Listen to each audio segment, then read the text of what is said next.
Bem-vindos a este guia técnico sobre o Dyson HS01. Somos a Kelatos Informática, especialistas em reparação técnica.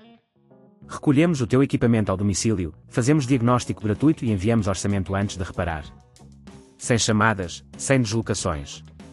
Estamos localizados na Cal Joaquim Maria Lopes 26, Madrid.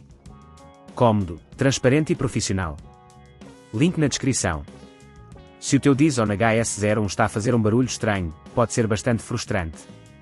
Este sintoma geralmente indica que algo não está a funcionar como deveria. Normalmente, isto pode acontecer devido a obstruções ou desgaste de componentes.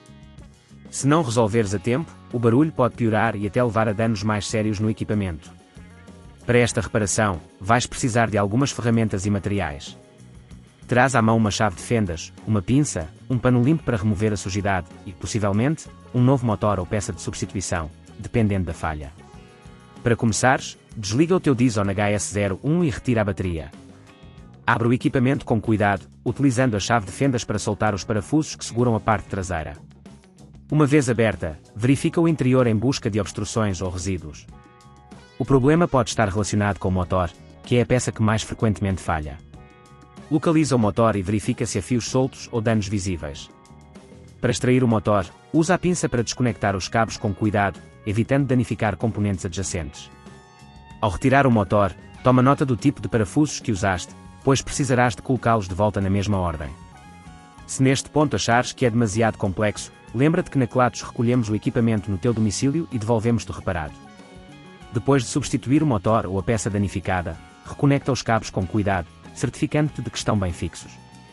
Antes de fechar o equipamento, verifica se não há peças soltas ou obstruções.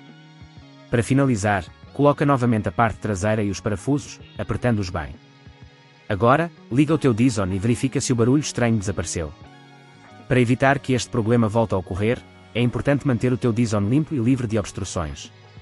Faz manutenção regular, como limpar os filtros e verificar se há detritos acumulados. Se não queres arriscar danificar o teu equipamento, na Kelatos recolhemos, reparamos e devolvemos ao teu domicílio em todo o Portugal continental. Link na descrição.